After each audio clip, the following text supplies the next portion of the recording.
It's your boy.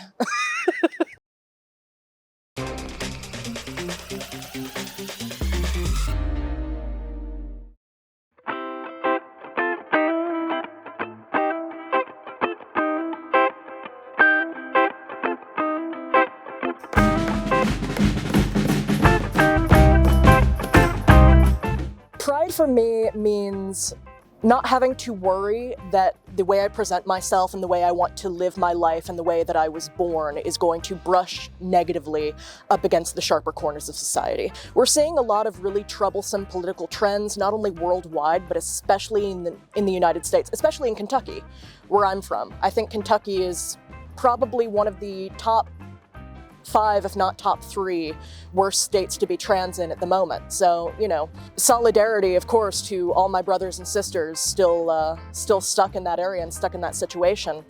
But I think that for me, what pride means most is just to be able to live my life without having to worry that somebody's going to be a dick to me about it.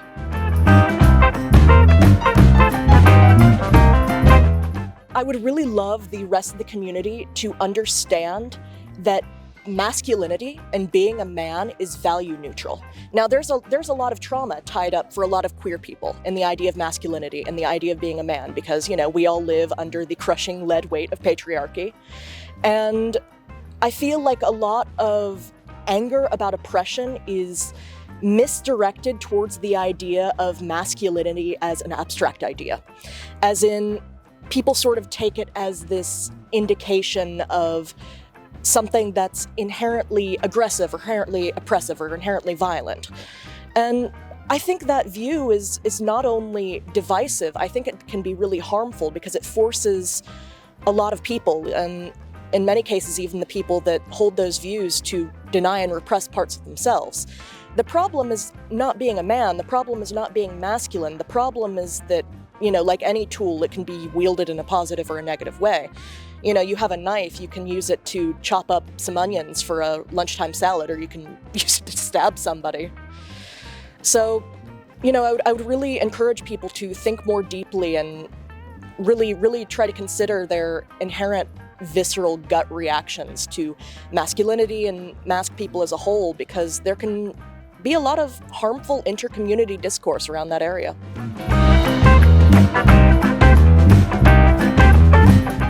First of all, if you're a real ally, you have to invite me for bowling and laser tag with the boys. I think the only thing that would possibly fix me is defeating Chad in glorious one-on-one paintball combat, so remember that. But aside from that, honestly, one of the main mental hurdles that I think a lot of cis people or a lot of straight people have to get over is that everyone is the go-to #1 expert on their own identity. And you don't have to understand that. You don't have to fully make it work in your logical arena. You just have to not be a dick about it. I feel like we would solve so many problems immediately if the vast majority of people went, I don't really know what's going on there, and I don't have to. The most difficult or challenging part, probably the realization that I, in a way, prolonged my own suffering by being stubborn. And that there was really no end to that story where I could have been what everyone expected me to be and wanted me to be and still be alive. And that sort of wraps up in a lot of, trauma stuff as well.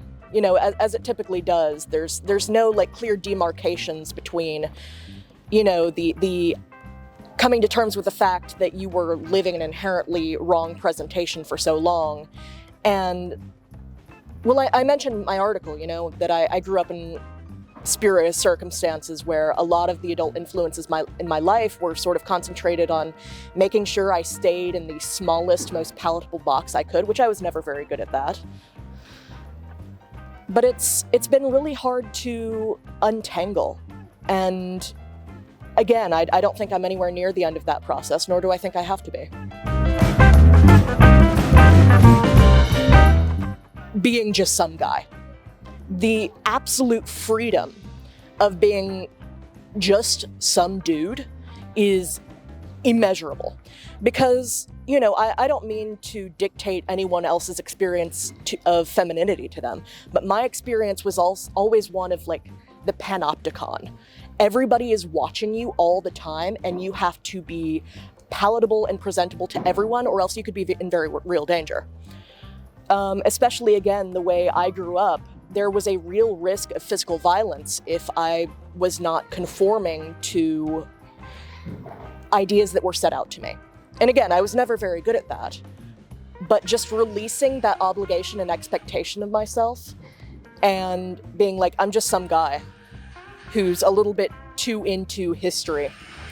Like, there's nothing better than that.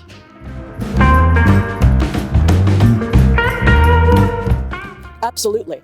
I think I needed that couple of years of a buffer, not just outside of the US, but aside from a lot of people in my family or my community who would have, we're not even talking about the people who wouldn't have been supportive because, wholly irrelevant as human beings. We don't need to consider them in our internal paradigms.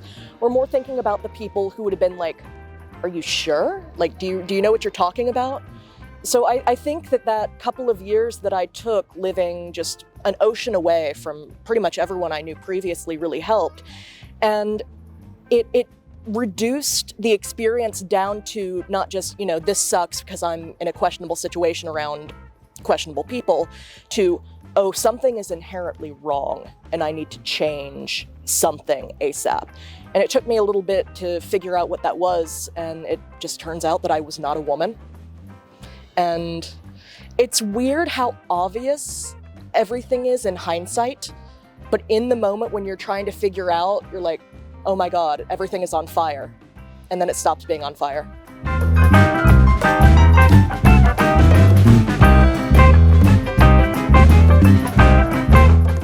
The thing is that our society doesn't really acknowledge or accept women as the experts of their own experience. That was a really big complex for me growing up. I just had this belief that was pretty well evidenced in my lived experience that nobody would ever believe me. I was just, I was very well versed in mythology growing up, so I was like, I am Cassandra, I am cursed by Apollo, everything I say is true and right, but nobody believes me because they are bewitched or just stupid or whatever. Took a little bit growing up to realize that was just sort of a foundational female experience. And I mean, you see this in business where people will argue more with female lawyers, female doctors, female sales representatives. But if they write anything under a male name, all of a sudden they're just taken at face value. Women are told they're lying or making things up about their own experience. We see that, unfortunately, in a lot of legal cases. And sort of coming through and viewing it on the other side of it, I'm furious, honestly. I feel like a little bit of a traitor because I don't have to deal with that quite so often. Like, I'm nowhere near passing perfectly 100% of the time, so people are still kind of weird to me. But even the fact that I present myself and identify myself as a man, there was a pretty instant shift in people just immediately going like, yeah, Roland probably knows what he's talking about. It's crazy. And then to see like the things that my female friends have to go through. I didn't think it was like an immutable human experience before, but I guess seeing it from the other end really showed me it's like boiling the frog. Like you grow up in a certain circumstance and you're just like, yeah, it is what it is. And then you get out of it and you're like, oh my God, that water is boiling. Get out, what the hell? So, I do what I can, when I go out clubbing with friends and we're riding back on the USTA at 2 a.m. 2 would be an early morning, let's be real with ourselves. And some drunk asshole is trying to mac on him, it's just like, nah, man, chat my ear off. Talk to me. Because then they'll be like, Bruder, and they'll want to talk about whatever inane drunk shit, but they'll leave my friend alone. And I guess in the absence of being able to magic it all better, the fact that I'm there to divert the unwanted attention, it's something, I guess.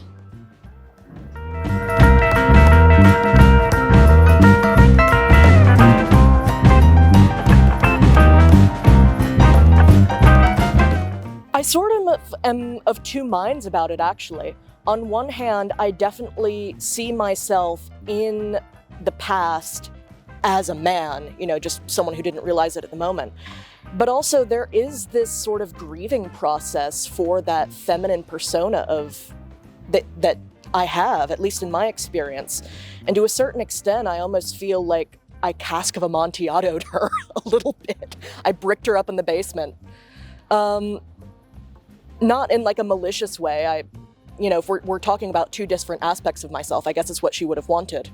But it's interesting because I both see the person I was prior to making that realization and coming out as both an immutable part of myself and also just as somebody else who was running the relay before me, and then I took over. Do you think that duality will ever go away? I don't know, and I'm not really going to pressure myself to make up my mind about it. If I just sort of have to live my life where there's a before and then there's an after, that's fine. I don't have to live in the end state and make it all make sense right now. But at the same time, if I do sort of reintegrate my past into myself, that's a fine outcome as well.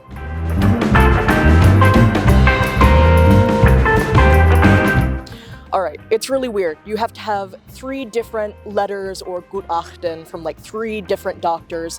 You need to go see a medical doctor, you need to go see a counselor, a psychiatrist, a psychologist. There's so many things you need to do. So basically what I'm having done is have all of my friends who've been through the process before essentially babysit me through each and every individual step of it. And they're always like, okay, so this is what you're gonna do now, and this is what you're going to do now. And I've sort of outsourced the process to the wider village of trans men that I know.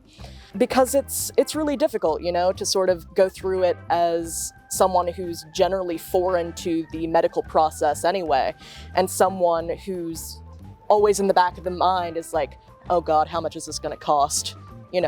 American medical trauma. If you're willing to go to Kassearzt, then you basically don't really have to pay much of anything.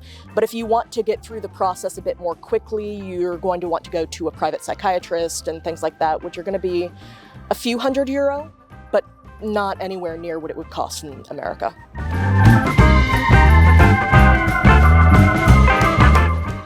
That we all dress like Adam Sandler. Cargo shorts, graphic tees, like these big, oversized camp collar, short sleeve button downs that look like a vacationing uncle.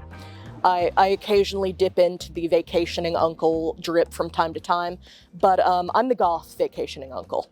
All of my Hawaiian shirts are in black and white. But you gotta lean into it sometimes. Why not? It's generally a fun way to, it's comfortable, it's roomy, you can't complain. I like it. Right?